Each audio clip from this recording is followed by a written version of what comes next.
We spend on average 1 minute per email. Now, on average, we receive around 350 emails a day. Now, you can do the math. That adds up to more than 4 hours. And that means we are Wait. No. You're telling me the average person is wasting 400 minutes a day on email? Yeah. Some shows don't need a celebrity narrator to introduce the show. But this show does. 2 men, 8 kids, co-created by 2 different women. 13 multi-million-dollar businesses. Ladies and gentlemen, welcome to the Thrive Time Show. Now, 3, 2, 1, here we go! Started from the bottom, now we here. Started from the bottom, and we'll show you how to get here. Started from the bottom, now we here.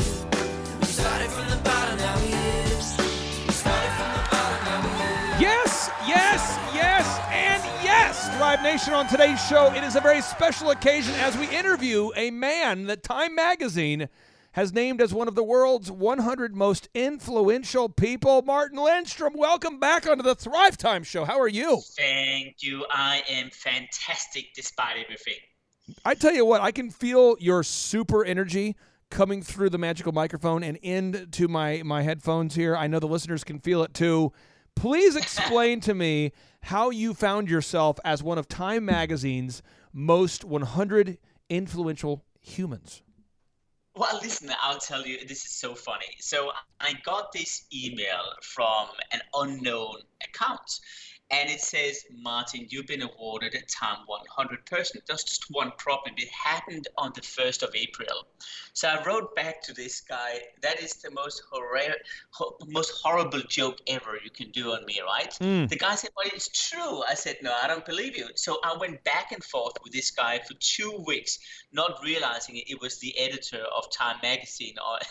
Oh, no. There we go. So after 2 weeks, I realized it probably is true. So, yeah. It was more or less a coincidence I received this email, I felt at least. But of course, they've done a lot of due diligence, I think, in the background. I have to say one thing, to be honest with you. Yes. I still do not feel this is justified. I still feel I'm an ordinary person, which has just been, a little bit lucky. You in my mind, I tell you what, you would have been for sure in that first 200, maybe 101, maybe 102, maybe 97. But I mean, seriously, you've done some epic consulting in your career. And I want to talk about some of the projects you've worked on in your new book, because your new book is called The Ministry of Common Sense, How to Eliminate Bureaucratic Red Tape, Bad Excuses, and Corporate BS. And talk to me about this. When you got asked by McDonald's to work with them, where did you find bureaucracy at the... Where did you find the bureaucracy? Oh, this is crazy. And many years ago, a guy called Charlie Bell, he was the former CEO of McDonald's, reached out to me and said to me, hey, would you like to rebrand and redesign the Happy Meal? I said, yeah, absolutely. I'd love to do it. I just have one condition. I'd like to make it healthy. And Charlie was a good man. He said, absolutely, you go for it. So I went for it. And what we did was we had an objective, and it was pretty strange. I basically wanted 6-year-olds to be able to eat broccoli. That was really the goal, right? So we went back to the drawing board and we created this amazing narrative where the broccoli would be the bushes in the forest and the tomatoes would be the blood and the cucumber would be the murder weapon. And then we had this amazing story created with Disney and other folks. And it was amazing. The whole Happy Meal went out in a test pilot in Germany. The kids loved it. The parents loved it. The franchisees loved it. So I thought, my God, this is really the future. Yeah. So I went back to the headquarters of McDonald's outside Chicago, and I presented this thing. And the first thing they said to me was, this is interesting. I've learned since that basically means you are screwed, right? I didn't know it back then. So I thought, yeah, it's interesting. They love this thing here. And it went on and on and on for 2 years. And after 2 years, we had the big reveal. This is the Happy Meal coming out of Here McDonald's. Here it comes, baby. Guess what? It was the Happy Meal as we know it today, plus an apple. Oh! And that was it. That was it. And I thought, what the heck is this all about? And that was where I learned that getting good ideas is not just the success for surviving in organizations. You need to understand what I called the immune system. It is a defense mechanism for change. So over the last decade or two, we have employed psychologists, basically observing a lot of our sessions, of course, with permission from our clients, to understand what goes wrong in the decision-making processes, and really try to understand how do we break down this immune system and rebuild it again so we can infuse ideas into organizations.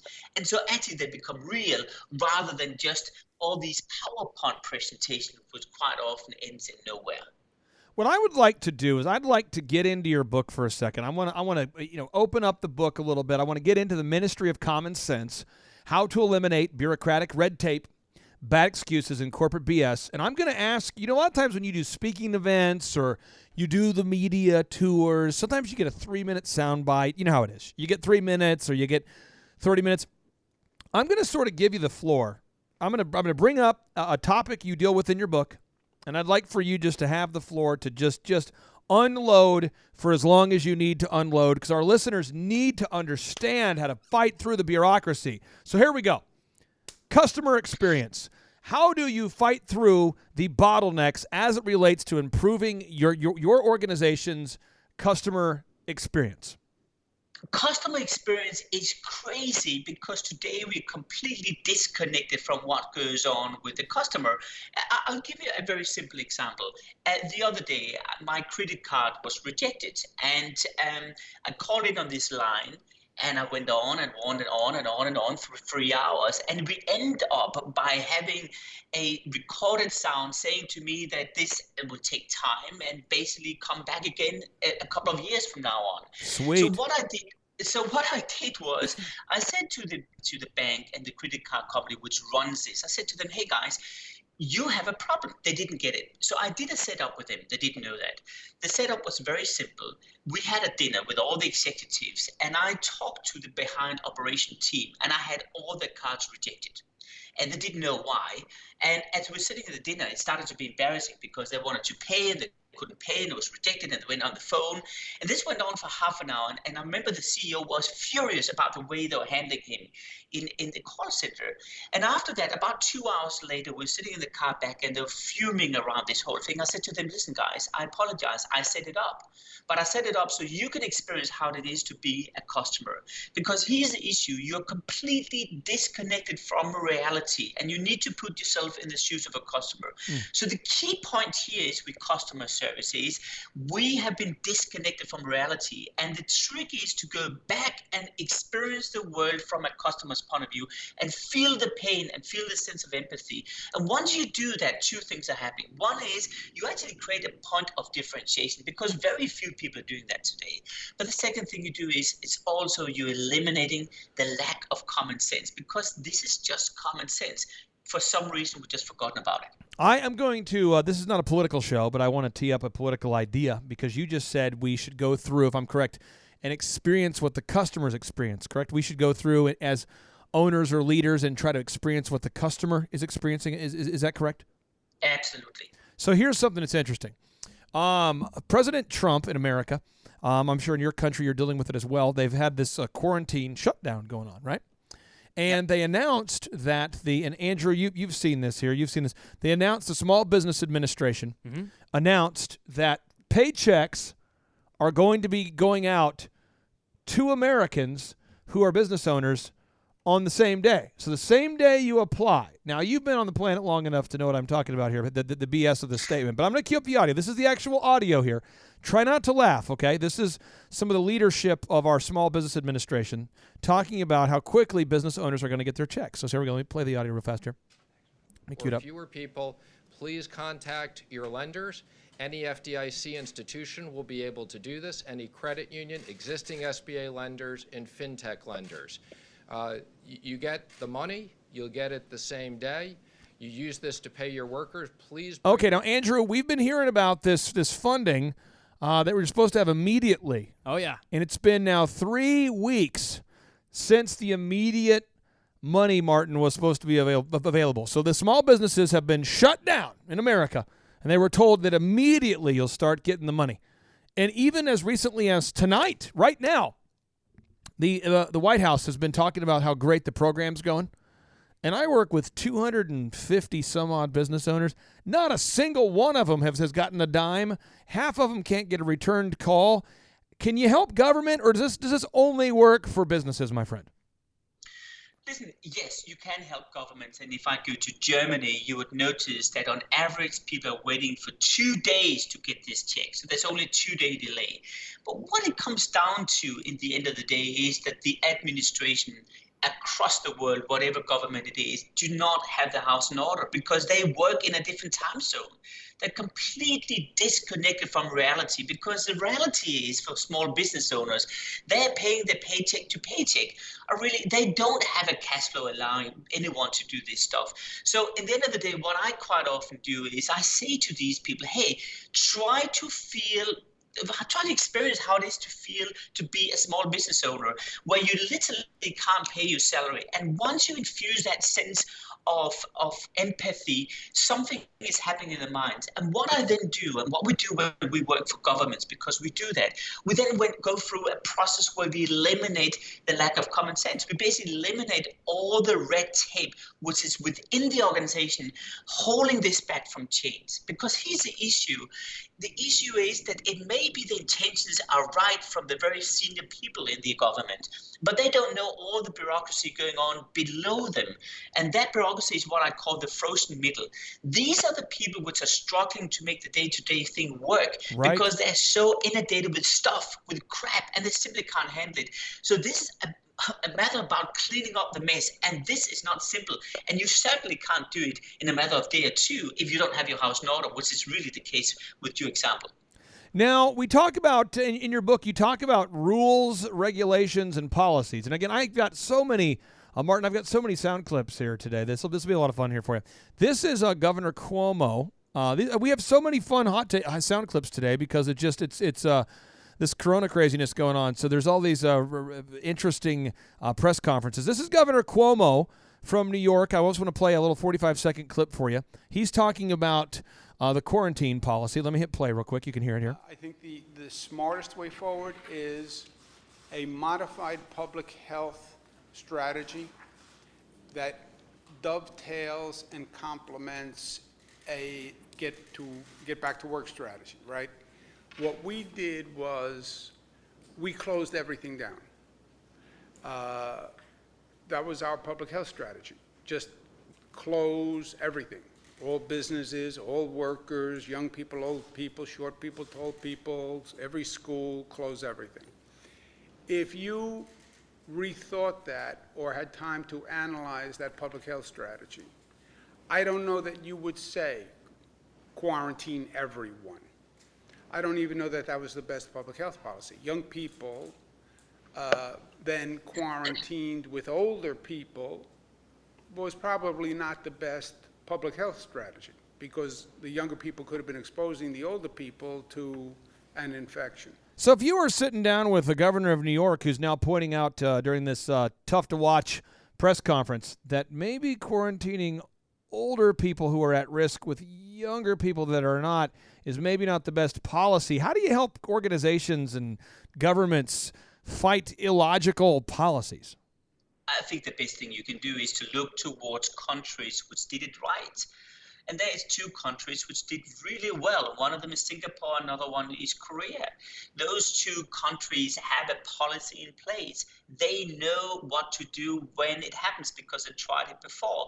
And Singapore do exactly what we're talking about here. They shut down every home. They have people delivering food to each of the homes which are basically in danger. And then they have this whole policy of containing all airports, stopping for all incoming traffic, and all of this stuff is happening in 24 hours. What Korea did, which was even more clever, was they had testing kits ready. And that means they could see who's infected and who's not. And what Finland did in Europe, which was really clever, is they've been hoarding these masks and all this equipment since 1945, Whoa. So they opened up a whole stock of these masks and are basically not running out. So they have made it mandatory for everyone to wear a mask. But all of these countries had a plan. These 3 countries had a plan.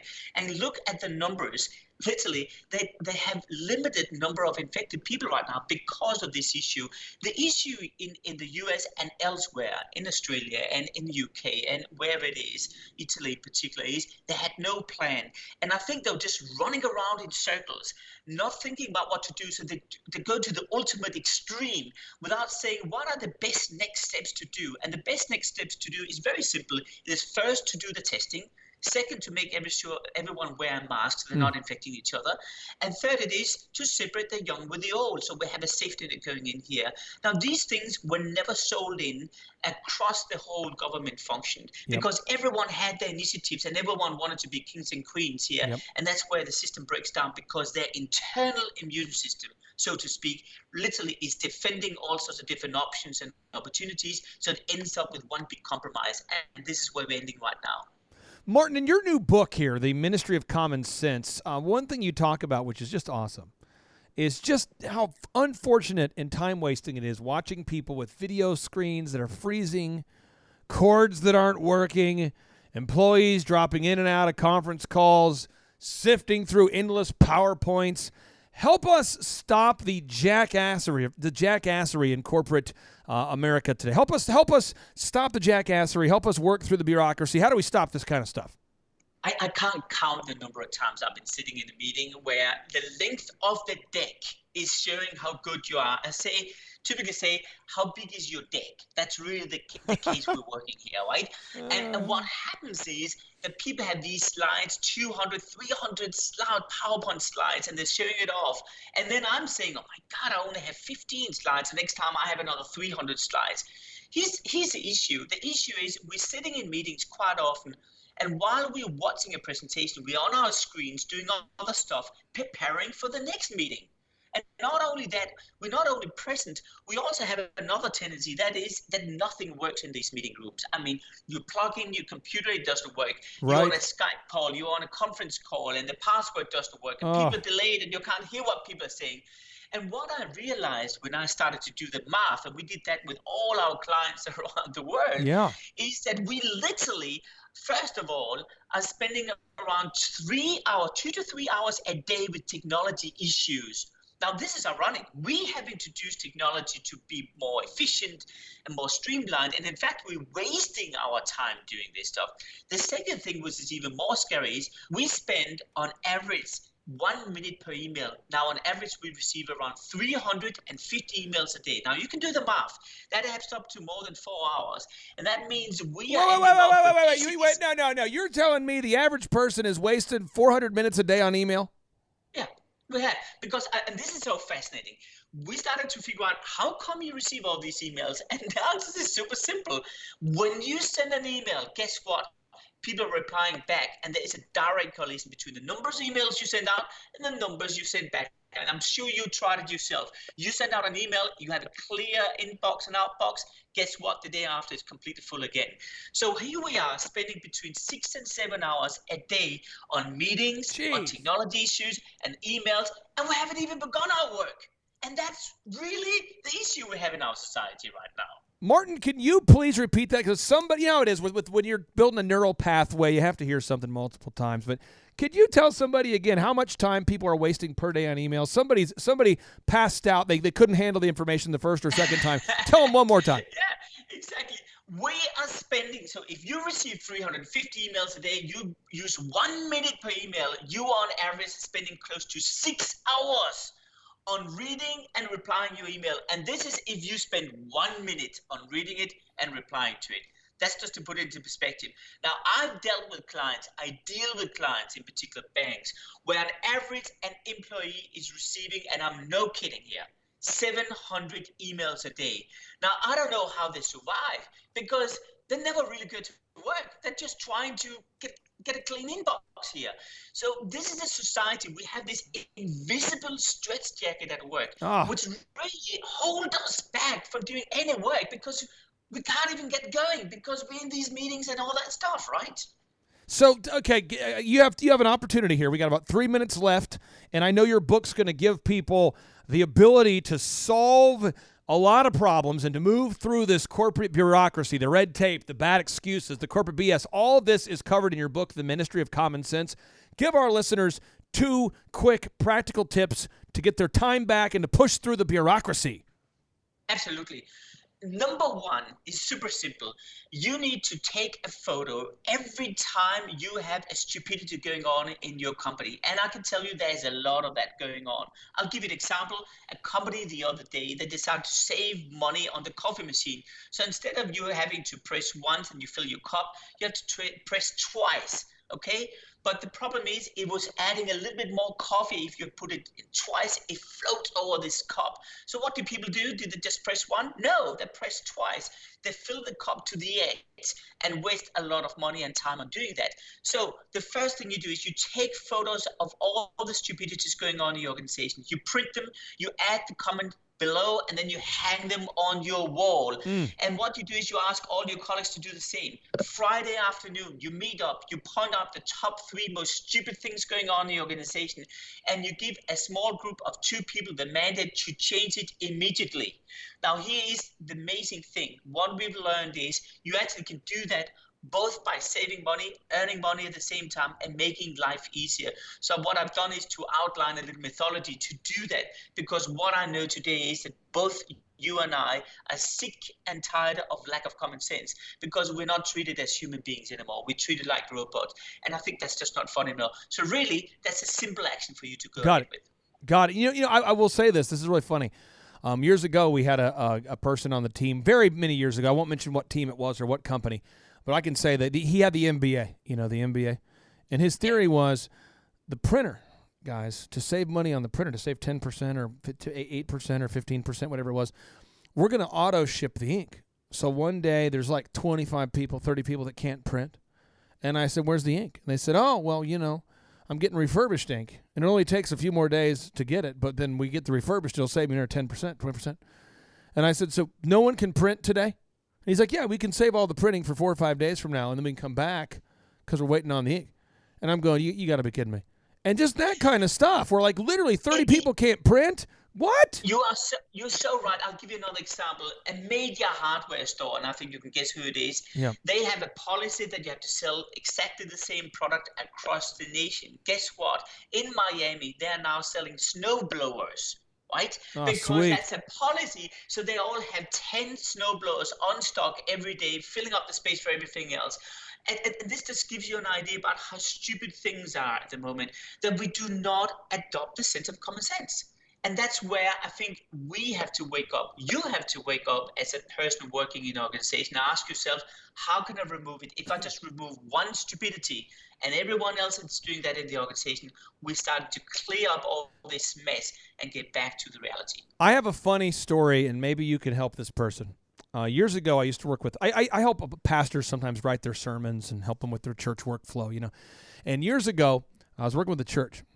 And I would call this pastor. This is probably about 5 years ago. I'd call the pastor, and I'm not kidding. He would do this, Martin. You tell me if this sounds unusual. He'd pick up the phone in the prayer meeting. He'd go, hello? And I'd say, Pastor, hey, can we talk? He says, Clay, I'm in a meeting right now. We're having a prayer meeting. And you could hear everybody around him stopping praying because they're all praying. And all of a sudden, they all stop.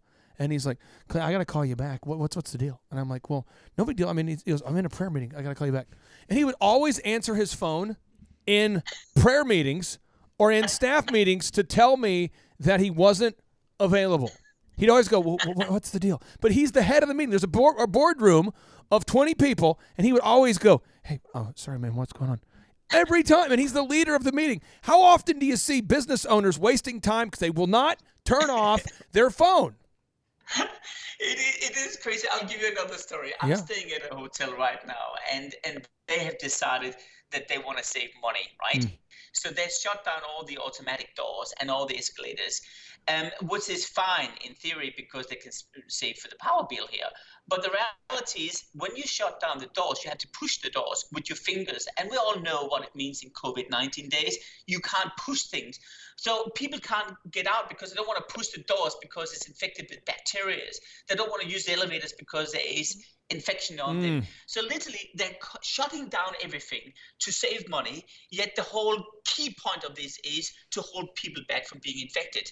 And they can't do that. They can't avoid it now. This is the lack of logic we have in our life right now, and it drives me insane. What about this move? I'll try to one-up you on corporate bureaucracy and jackassery. See if your book covers this. What about people that insist on CCing everybody in the office on every email? Oh, gee. Well, listen, I actually banned the CCing in one organization. I literally said to them, hey, guys, you are no longer allowed to CC. And they were furious. They said, because they said, oh, well, how do we know? I need to share this with legal. I need to share this with compliance. Oh, yeah. We kind of want it. I said to them, listen, everyone in this room, raise your hand if you always read the CC button. Always read the CC emails coming in. Not a single person out of 200 people in the room raised their hand. I said, so what is the deal? The deal is you're CCing people, cluttering the inbox, and no one reads it. And you know what it is. If you haven't read the email, it means that you can't wash your hands necessarily, because if you CC the entire world, it doesn't mean that you are not guilty here. So we banned the CC button. And we just removed it. Simply, we worked with Microsoft, we had it removed. And what happened was, exactly as I opened this show by saying, suddenly the number of emails halved. It literally halved. And this was the point. The point is, we need to wake up. I'll give you another crazy example. Oh, yeah. Give me I one. was going through the airport just a couple of weeks ago. Yeah. And you know our beloved TSA there. They're here to protect us beautiful. from terrorists and all that stuff. Yep. And there was this sign saying, hey, if you're 75 years old or older, you do not need to go through screening. Cool.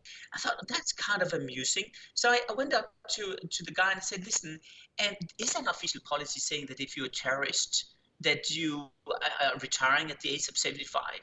And the guy looked at me and said, what do you mean? I said, listen, a terrorist could be 75 here. In fact, probably a lot of them are, because you would not pick them. And in fact, you will never screen them. And this is the lack of logic we have right now, that we today do not question rules and regulations anymore. We just go with it. NBC have a rule, which is the hock and release rule. It's where you hock a person and you have to release within 1 or 2 minutes, or else there's a sexual harassment claim. And Netflix, which we all love to death, guess what they have? They have a rule that you cannot look a person in the eyes for more than 5 seconds. That means that you have to look away and look back again, or else there's a risk of a sexual harassment claim case going on. Are you being serious? I'm not kidding. It's a 5-second rule at Netflix. So this is the reality we're working with. Tell me, where is common sense? I have one more pet peeve. I'd like to see if your book covers this at all. You know the guy who likes to triple confirm? So he'll say, hey, Martin, we should talk. Let's talk Tuesday at 3. And you say, okay. Hey, Martin, could you send me a calendar invite? No, again, we just talked. I said, Martin, can you call me at 2? Yeah, boom. Hey, can you send me a calendar invite? Then you send me a calendar invite. Then I respond to the email and say, let's plan on doing it too.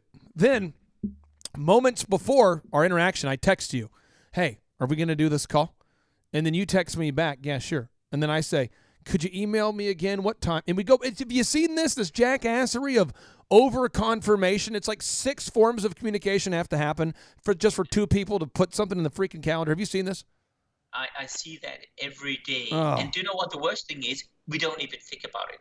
Because what happens is it becomes part of the routine. We need to have all these confirmations, right? That is the same as I had a meeting the other day with an executive. It was a fantastic meeting. 3 hours. We were really productive. Yep. Then I went out to his team and they said to me, so what did you talk about? I gave them the headline. I gave them some of the conclusions. They said, can you send me the deck? I said, but there was no deck. There must have been a deck. He was looking at me just as if I had been cheating in school. I said, there was no deck. There's no slide deck? There's no pitch deck? You didn't take the time to make a PDF summary of your meeting? No, No. What? No. And this is, Oh. I sent her the bullet points. These are the actions. She wanted to have a deck. So I had to end up spending nearly a whole day to create a deck around the conversation, which I had was really to the point, because this is a deck culture. She could not communicate to anyone unless she had a deck. It was like a secret password. Show me the deck. If I'm saying I have it, I'm allowed in. If not, you're rejected at the main door, right? I love your frustration with bureaucracy. I love the fact that your book gives people practical tools. And if you're out there today and you want to increase the efficiency of your company, no exaggeration, Thrive Nation, if you want to increase the efficiency of your company by a minimum of 25%, pick out this new book, The Ministry of Common Sense. Listen here, folks. If you have 10 employees and they're all wasting 2 hours a day, which is probably true, a minimum of 2 hours a day they're wasting. That's 20 hours, folks. 20 hours a day you can get back of efficiency by picking up the book.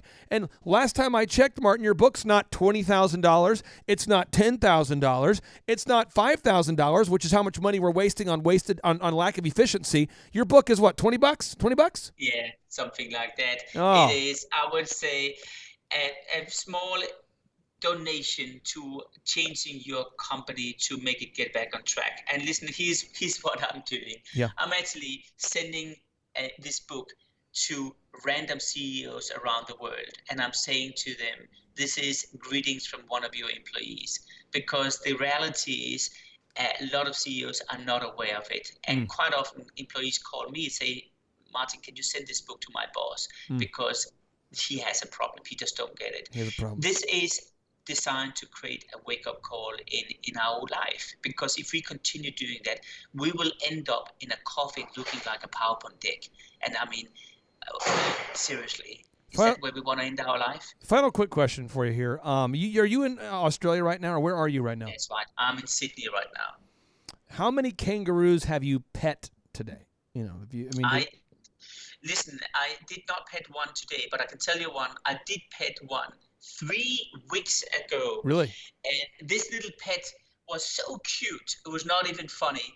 And I did say PowerPoint deck to it, and it looked at me like I was an idiot and said, you humans, you're just stupid. Oh, man. How big is a kangaroo? I mean, when you see one out there running around in the wild, how big are these things? Listen, they can be seriously big. In fact, I was driving in an open car a couple of years ago, and the kangaroo was literally on the road as I was passing towards it, and it was around, I would say, around 6 to 7 feet high. So we're talking about a serious height. And my scary thought was, imagine this kangaroo is jumping and landing inside your open car. Can you imagine that? That is just a scary thought. But listen, these things are serious, and some of them are cute, but some of them are pretty big, I have to tell you. I tell you what, folks, if you are a smart adult, you wouldn't grab a 7-foot-tall, 6-foot-tall kangaroo out of the wild and unleash it into your office. You wouldn't do it because it would kill efficiency. It would break things. It would be an epic waste of time. It'd be dangerous. That's what's going on if you let bureaucracy go unkept, undealt with. Get the book, The Ministry of Common Sense, How to Eliminate Bureaucratic Red Tape, Bad Excuses, and Corporate BS. Thank you so much, Martin, for being on the show. You are a great American/Australian. Oh, thank you. You make me blush. Thank you so much. Hey, take care, boss. And now, without any further ado, 3, 2, 1, boom! Boom. Boom. Boom. Stop what you're doing and think about this for a second. What would happen if your company was suddenly able to generate exponentially more quality sales leads? That would be incredible. What would happen if your company came up at the top or near the top of the Google search engine results? Well, I would just feel overwhelmed with all that business. How many thousands of dollars in lost sales or millions of dollars in lost sales are you missing out on simply because your potential customers can't find you when they go online to search for the products and services that you offer? I refuse to think that thought because I don't want any more business. Unless you are a dirty communist that hates money, my new book, Search Engine Domination, will help you grow your business. In my new book, Search Engine Domination, we will teach you the specific steps that you need to take to dominate the search engine results. What do you mean by dominate? You see, in my new book, Search Engine Domination, we will teach you the specific steps that you need to take to dominate search engine results. Download your free ebook copy today at thebestseobook.com. I repeat, that's thebestseobook.com.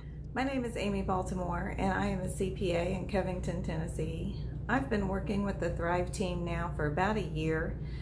One of the first things that they did was to update my website and my search engine optimization. I prior had a website, but I was not being found on Google, and all of my new business was coming through referrals from friends, family, etc. And right away, I started to see results. People were calling and coming in saying that they found me on Google. They just Googled CPA near me, and there I was at the top of the page. And so it's been a great help to my business. Again, you can download your free ebook copy today at thebestseobook.com. Hey, this is Dustin Huff. I'm with Keystone Harbor Marina. We joined Thrive back in January and have been working with these guys for about 7 months. During that time period, we have moved up our Google rank through reviews and SEO processes that we've compiled through these guys. Our leads have gone from about 4 a week to now 165 a week. So the process works. I will tell you from experience, once you begin, you have to stay with it. As long as you continually do this week in and week out, month in and month out, you'll continually grow. The system works, but nothing works unless you do. You've got to take some action. Download the ebook for free today at thebestseobook.com. Hello, my name is Daniel with Daniel's Heating and Air here in Amarillo, Texas. The way Google has affected my business, we have got a lot of calls from Google. Right now it's July, and we've had the best month ever. And it took us about 8 to 10 months to get on top of Google, and I'm glad we did. Remember, nothing works unless you do. You have to go to thebestseobook.com today. Download the ebook for free. Just download that ebook for free, and you'll be off to the races. Hi, my name is Christina Nemus. I'm the owner and operator of Angel's Touch Auto Body and Detailing in Bourne, Massachusetts. We have been working with Thrive and their coaching for, say, 8 to 9 months, and it took us about 6 months, 5 to 6 months to get on the top of Google, and with their help with the website and marketing, and the SEO and retargeting ads with Google, and it has been phenomenal. We just have light and day business coming in, phone calls coming in, walk-ins, referrals. It's just through the roof, and we couldn't be happier. At the moment, we are up 50% this year from the previous year, and not only is that part of our own hard work and diligence, but also with the help of Thrive and what they've done for us and getting us on the top of Google and, you know, all their knowledge and coaching. And yeah, so super grateful, super pumped to see what the future holds for all of us. Thank you. This is your year to thrive. Success you will find. Today is your day, and now is your time. Lazy hands make for poverty, but diligent hands bring wealth. Proverbs 10:4. I'm here to tell you, you can do it if you can just motivate yourself. 12 the masses had to cut off a few, so on the daily you and I could rendezvous. A misshapen tree that I had to prune. I had to make cuts to be here daily at noon. So like a tidal wave of knowledge monsoon, I could rain on the parades of those who doubt in you. Are you the next Rockefeller or the next guru, or the next Dr. King who's changing the rules? Walls are in your way, will you run right through? Like a running back, fourth the one, it's up to you. I remember my days back in the dorm room, tuned to the gloom like the temple of doom. Overwhelmed with the doubts that try to consume my hope for the future that I could pursue. But from the mountaintop now I can conclude that you have what it takes if you want the view to. This is your year to thrive. Success you will find. Today is your day, and now is your time. It's your year to thrive. Success you will find. Today is your day, and now is your time. is profound, cause you're above the ground. Your road might have been rough, but what you got now is now. We're here to pick you up and to even show you how, but you gotta be resourceful with that old plow. Started from the bottom, but I worked my way up, cause by 4 a.m. I've always been prayed up. Rise and grind, now's your time, don't dare let up. You gotta get it, don't quit it till your seeds grow This up. is your year to thrive. Come on. Success you will find. Yes. Today is your day. Somebody say. And now is your time. It's your time. It's your year to thrive. Come on. Success you will find. Today is your day. And now is your time. It's your time. We all have a wish and we all want to win, but we cannot begin without self-discipline. If you fall on your face, get yourself up again. Attach yourself to goals, not fail with the friends. When the storms get rough and they scatter and leave, you only be there with yourself and what you believe. We believe in you, but not as much as God does. If you're going through hell, He's got nothing but love. Apply what you learn, increase what you earn, and in due time you have money to burn. Apply what you've learned, increase what you've earned, and in due time you got money to burn. Sing it. Apply what you've learned, increase what you've earned, in due time you got money to burn. Sing it. Apply what you've learned, Sing it. increase what you've earned, Yes. in due time you got money to With this burn. miracle, I look to shout down the doubters, kill the weeds that be killing your dream flowers, empower you to devour all the obstacles that make your sweet dreams sour. As for me, I used to stutter, but now I'm on the microphone smooth like butter. If I can do it,